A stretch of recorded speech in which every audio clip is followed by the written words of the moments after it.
Today, I will do the present to you the fruit of our research, kill them all. DDoS protection total annihilation.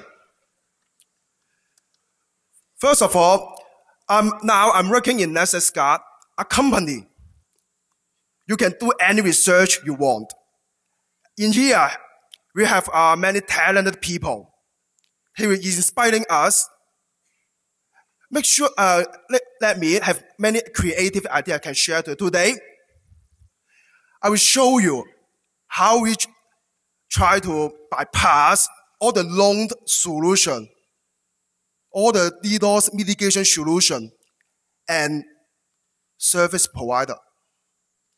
First of all, thank you for NetSecGuard first, because they sponsor us. So we organized Network Threat Information Sharing and Analysis Center, and we can come to here to share the information. Some information you will be interesting. Some information it is sensitive. First of all, here is our agenda. I will spend around 5 minutes to give the background and the motivation. After that, we're talking about the authentication in here, because all the authentication I'll be showing here is the most accurate and effective nowadays. If we can bypass it, that means we can hit the server directly. After that, we have the live demo. We show the evidence to your guys to prove that what we done. Little bit boring, huh? First of all, the attack size now is much more large because the internet coverage. Now, every guys, they will have the computer, but their security sensors still the same. So the botnet, that means they can hack much more. We have much more zombie. The result is that attack size become much more large. Another one, the frequency of the attack. Actually, I will say the attacker, he only will attack you in your peak hour. Give you an example that happened in Hong Kong.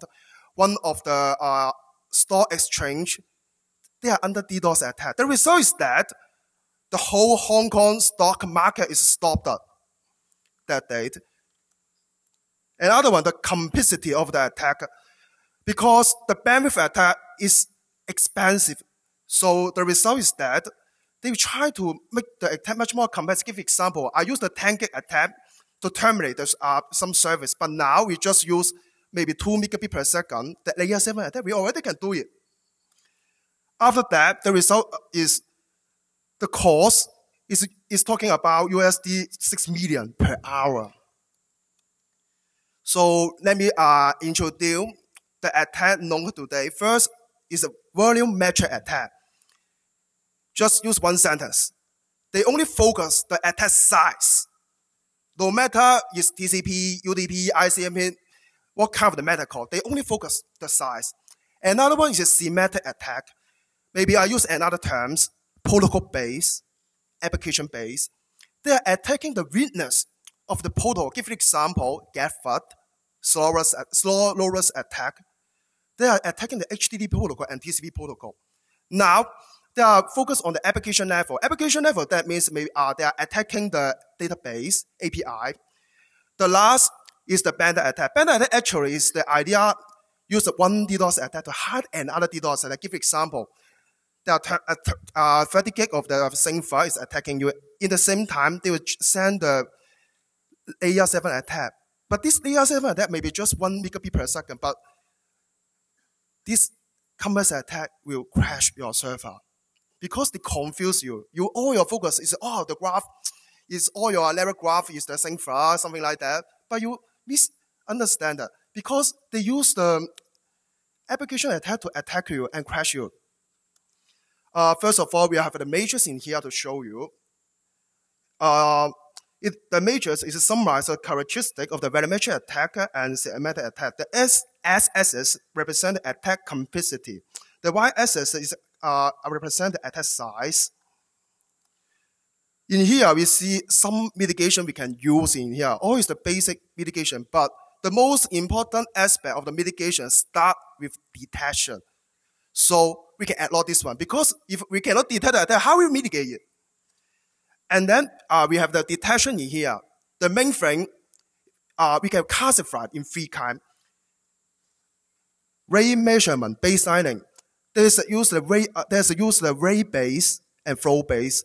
In here, they will show you the packet the level graph. Give example, the packet per second, bit per second, and what kind of the protocol they attack you. Another one is protocol sanity tracking and protocol behavior.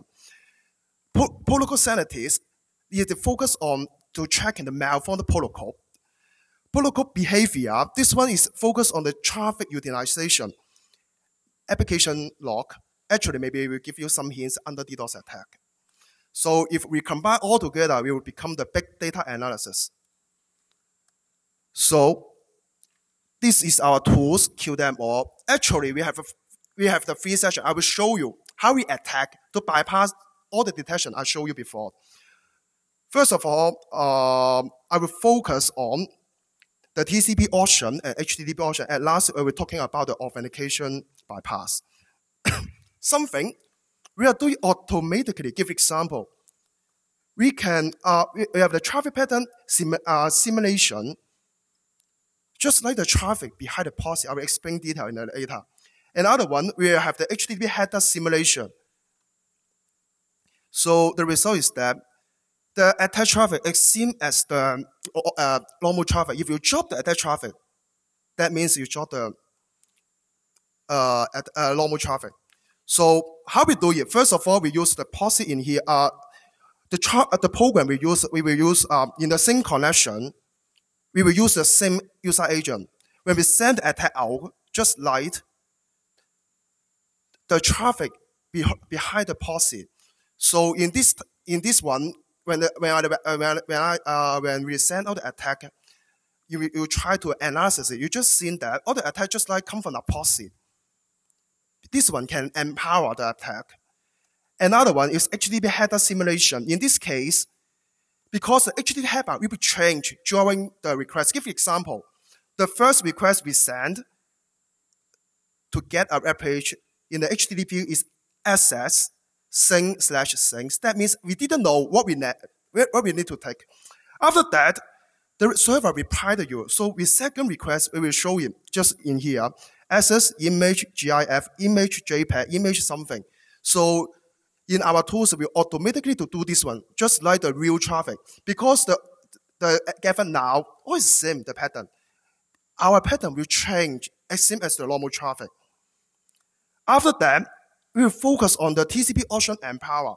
First of all, the TCP option design is against to the detection. And then we try to empower the attack power up. At last, we will use a query string. Let me show you. Is one of the example how we use the TCP option against the detection. In here, we can fully control every TCP state. This one is an example of a slow loris attack. In here, you will see that after three-way handshake, we can hold it. After a period of time, we send the first push ad. Why we do this one? Because we can, after we hold a connection, that means we can know the limitation, the parameter, the detection they set it. After we send the first push ad, the ad is replied, we also will hold it again. Because this one just how we extend the TCP established status. Because if we try to extend this one, the attack power will be much more strong. Because how to say this one? It is because if all the active connection is spend much more resources. Just give you a compare. This is an old-fashioned HTTP attack, but sing ad, push ad, after the ad finish ad and close the connection. This kind of attack, you can see the result is that your server just high CPU. And then you will keep the constant of the number of the connection. But your server is no impact, just high CPU still can come here and HTTP 200 reply. Nothing. So how we do it? If we wish to attack, we need to do it like that. First of all, with three-way handshake, push ad the first request. After that, don't close the connection. We keep send the push ad. I mean the HTTP request. The result is that this time, the server with high memory, They were not just the high CPU, because the one they crash your server is high memory for will not have his CPU. Another thing is that because we try to keep the connection, so the connection will keep increasing. The result is that maybe after 5 seconds, 10 seconds, your server is HTTP 503, service unavailable. This one is never common. Another one we will do with force no cache. How we do it? Just easy. We just use the query string, a question mark. After the question mark, have the random call, because for the point of the view of your server or the load balance of the policy, this kind of the query string, they will think that it's a new request, so they will not cache you and then let you bypass. The result is that, just the example I show you, I try to download a large PDF and then use the query string. The result is that your bandwidth will use up. After that, we will go through the source host verification one by one. All the authentication in here actually is the last, also is the death line that we can try to mitigate the attack. First, I'll show you the TCP sync authentication, the TCP reset. That one, they authenticate based on the favorite handshake, the TCP layer. First, we send the sync. He will not let you pass. He will intercept you. After that, we reply the sync add. He will reset to you. This one is the mitigation device. We try to active close you. Reset is different to finish add. Reset, that means I think that the connection have problem, I will terminate it. After that, when we retry the sync, we will pass it. So that is the TCP sync. Another one I want to show is TCP out of sync. This one, they will need to be tricky. When I send a sync, he will reply the sync add. The sequence number is wrong. What will happen if the sequence number is wrong? This time, the client will reset the connection. After that, if he see you, the source IP is same, you come again, he will think that, oh, you're the real IP, and then he will let you pass. So what is the difference between the TCP reset and TCP out of sync? Actually, when we handle the DDoS attack or the sync fuck, what really happened? We send the sync add, and then we will send the reset because we use the spoof IP. What's mean by the spoof IP? That means you will not add, you only send one sync in this case. So the result is same. But why they decide like that? Because the efficiency handle a real user is totally different. Give you an example. The TCP reset, if you add all the packet together, just mention total length is different to the packet length, packet size, because the header length all is alternative, so we will not count in here. You will see that the TCP reset is 180 bytes, and TCP out of sync we just use the bandwidth around 140. So in here we will find that the TCP out of sync seems is better. Is it really better? I will show you another one. Actually, we can bypass easily use the spoof IP. I use the spoof IP can bypass the TCP sync authentication. In this case, we try to use the same source IP send the sync. When no matter he reply the sync or not, we just send the reset again. And then we send the sync again. Use this kind of the methodology. 33% of the attack can bypass it. I mean the spoof sync can bypass the TCP sync authentication. But actually, the traditional sync they are 40 bytes. They're missing something. Maybe you are not hard to find some news to show you, I can mitigate 100 gig attack. I can mitigate 200 gig attack, something like that. Because they haven't shown you this, some secret. Because if the TCP sync is 40 bytes, we can drop it by the ISP directly. Actually, TCP will not 40 bytes because according to the RFC decide, the TCP sync, he will left the the TCP option because the first sync, he will try to let you know give example, the maximum segment size. He will tell you how many segments I can use it. So when we try to simulate as real sync traffic again, I will suggest In the IP layer, please randomize the TTL because the attack now all is 255. It's boring. You just see the strict line. Oh, this is attack. I dropped by the TTL. Another one, please randomize your window size. Window size just will tell you what is your OS. Give example, maybe Windows 5535, something like that. This one it also need to spoof. Give example, maybe I spoof the Windows XP, Windows MT, or Windows 8, Windows 7, something like that. And then we need to add the correct option. Because if we add this one,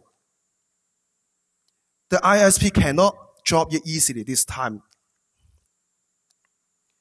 So another authentication I wish to show is HTTP redirect authentication. In this one, we will focus on the layer 7. When the first GET we send, it will redirect a path. If your client can redirect back, he will redirect you back the first path you wanted to go. The result is that you can pass it. So what is the key to bypass HTTP redirect? First of all, we need to find out detect the HTTP 302. Because when you capture this one, that means they have the HTTP redirect. You need to do something. The second thing is you need to, in the same time, you need to make sure they have a location, http://a.c.com. So if we find the 302 and location, that means they have HTTP redirect. In this time, you just load the script until they come back HTTP 200, that means bypassed. So easy. Because just a simple program like wget curl also can do it. So we enhance it with HTTP cookies in this time. This time, not just redirect, we add the cookies. If the client, he can add the cookie and reply it back. He will redirect you back to the page you want to go. The result is that this time you can pass it and whitelist you. So what is the key to bypass the cookies? First of all, we need to detect set cookies. The keyword is if they have the set cookies, that means they have offend code. You just you need to copy it. Another thing you need to make sure is the expire. Because the expire, it is the sense to tell you how to set the re-authentication. Because now the authentication, he will use time-based or traffic-based. Give an example. Maybe you authenticate it. After 5 minutes, you need to authenticate again. So this time, we told you the threshold you need to set. So, but sometimes, if you in the third HTTP redirect request, you saw this one, offend code deleted, that means bad luck. Why? Because that means every time you change the cookies. So you need to do the authentication every time. We also have the enhanced one. The HTTP cookies use the header token. In this case, you will see that he will use a HTTP header is not common. This time they use HTTP header. Maybe in our case we use x-header colon something. Other things it seems as the cookies authentication. So, but this one have the problem, the policy dependency behavior. Why we have this problem? Because if you wanted to develop the header token, that means you need to use the API, address, and XHR tool.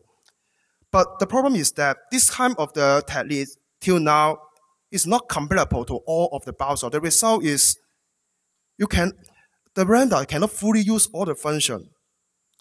So we just simulate the traffic flow, we can bypass it.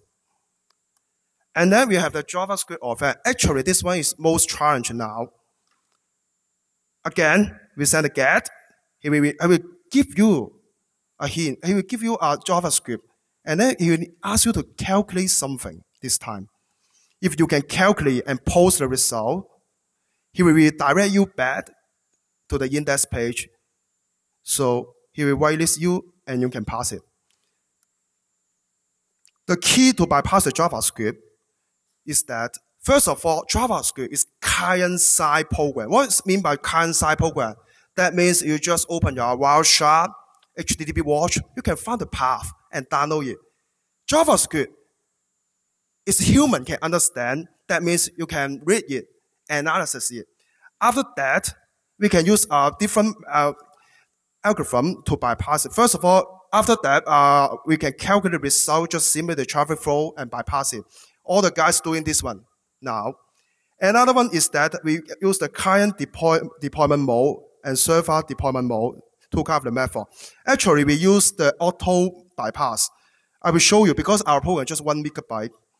What is the client deployment mode? In this case, we will add the JavaScript engine inside the board, but this one have the limitation because we just can run something. It's purely JavaScript only. It's no W3C, DOM, I mean, maybe some parameter inside HTML, and then you need to call it back in the JavaScript. Cannot. Another case, we use the application bundle, in this case, the server in here. So when every time the CMC server, they ask the botnet to attack, the botnet will communicate to this server.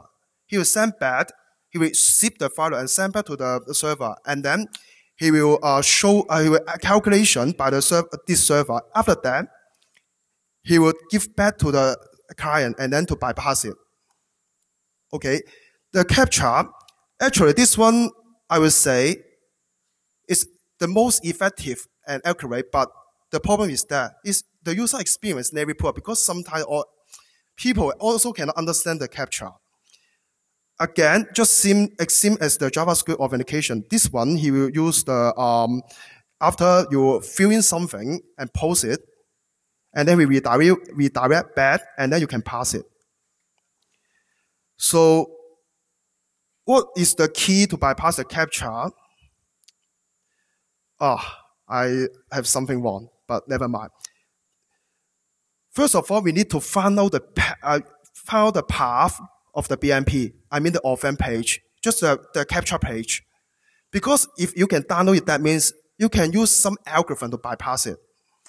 After that, the challenge is that embedded the captcha engine in the botnet, we will use the same method as the JavaScript.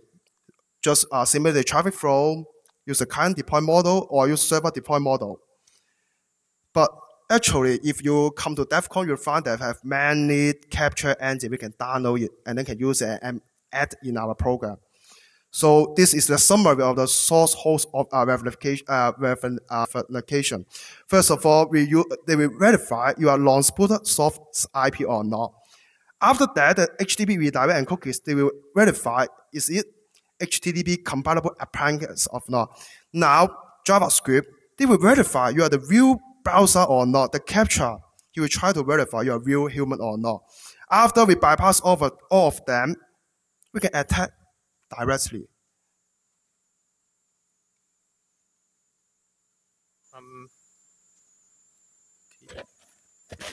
So Tony bring out a very important point that in today's detection and mitigation techniques, we have to rely on the source host verification.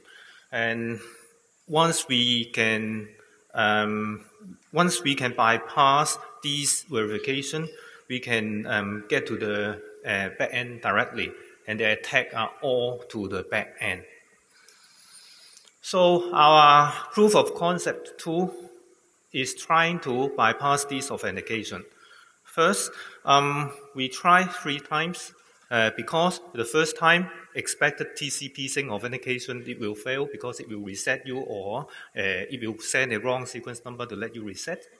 So the second authentication, we suppose it will success. And the third authentication, we are just for sure make sure it is correctly put our IP into the whitelist, for example.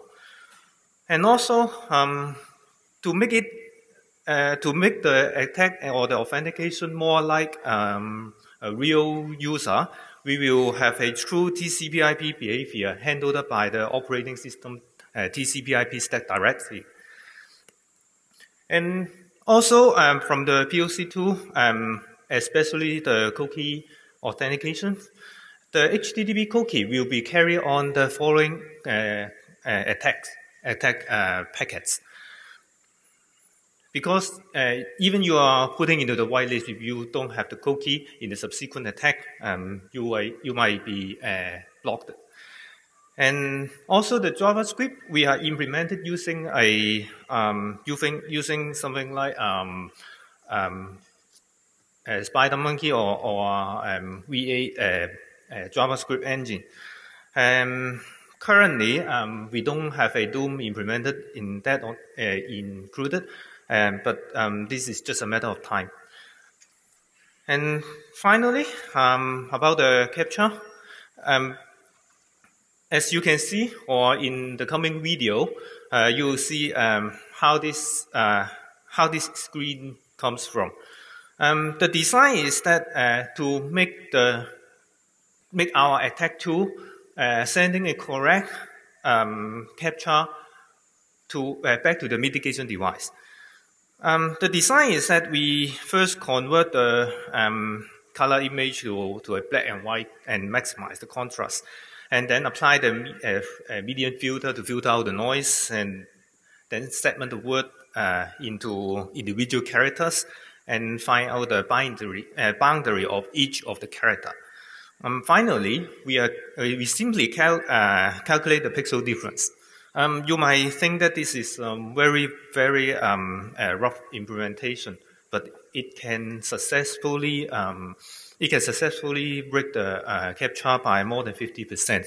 In fact, if you want a higher rate of capture authentication, you need a capture library. I think DEFCON presented a lot on this, no matter in this year and the past years. About after bypassing all the authentication, now comes to the attack. In the attack, we have the TCP options and also the HTTP options. What TCP options talking about is control the timing of the TCP connections. We can control the number of connections established to the backend server. Why backend server? Just because we bypass it. And we can hold the connection for a certain of time. This, as Tony mentioned, this benefits for the slowest attack. And also we can handle the connection idle timeout before after the last HTTP request. And we can control the connection interval so that to avoid something hitting the threshold of the mitigation device. For the HTTP options, it actually is that within the TCP connection, there is a period to sending multiple requests. This request, each HTTP request is an HTTP connection. We can control the number of connections and also the intervals of each connections.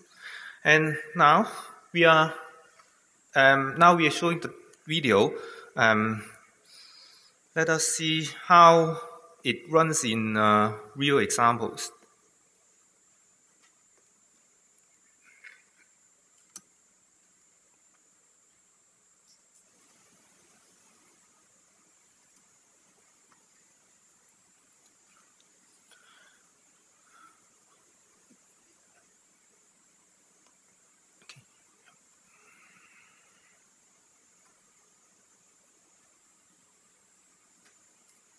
First of all, we look at HTTP redirect. That means you can see in the left part of the user interface, the first checkbox. From our testing, the left side is the client side. As you can see, the client launched our QDemo tool. And the right side is the server side. As you can see, the web server log. On both sides, we have a packet capture. Wireshark is capturing the packets. When we start launching the attack, and you can see this is the authentication. This is the authentication part. You can see because the first time it this one returned a free return a 302, so it redirect. It is a redirect authentication. So, and you see subsequent 200 OK for 3 times because, as I said, we're doing the authentication for 3 times for sure. Now, let's see what next. After authentication, you can see from the parameters, we hold a few seconds and then send 4 requests. This is the first one. You can see from the query string, started with E, and then the second one started with N, etc. And the 4 requests are all going to the back end, as you can see, both from the server side, Wireshark, and both the server web server log. Next, we are going to the HTTP cookie authentication. For the same setting, the testing environment, you can also see the redirection because it requires you to send back the cookie. And also, you can see 4 different requests going to the back end. Yes, in the testing environment, we use 4. But in a botnet environment, I don't think in your server you will receive 4, too little, because you will have so many bots. Let us pick a attack, and one of the attack HTTP requests. You can see, as I said before, the authentication cookie is carried to the attack. There is a cookie field in this attack packet.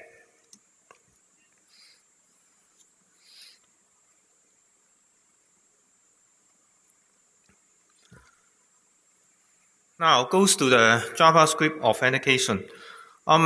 This one we are using a CDN to test. As you can see, the JavaScript is quite sophisticated. It holds your authentication for some time, and then it also has a cookie embedded in it. And from the right side, you can see the server side. You can see the 4 attacks. You can see the 4 attacks are all goes to the back-end server after we bypass our JavaScript.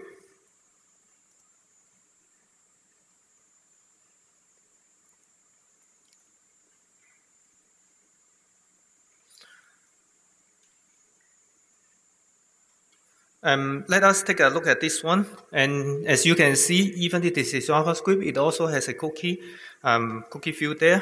And the cookie clearance means that we are successfully bypassing the JavaScript. And lastly, we are showing about the captcha authentication.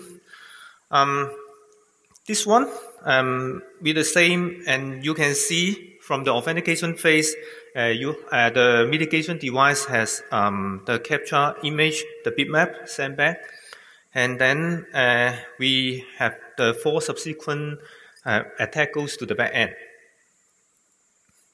And we are interested in whether it is really bypassing a correct captcha image. So we pick up a packet about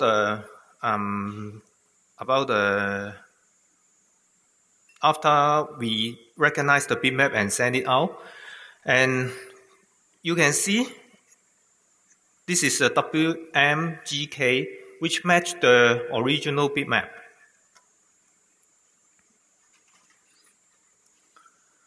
So this is our tool, kill them all, integrating both the authentication and the attack phase.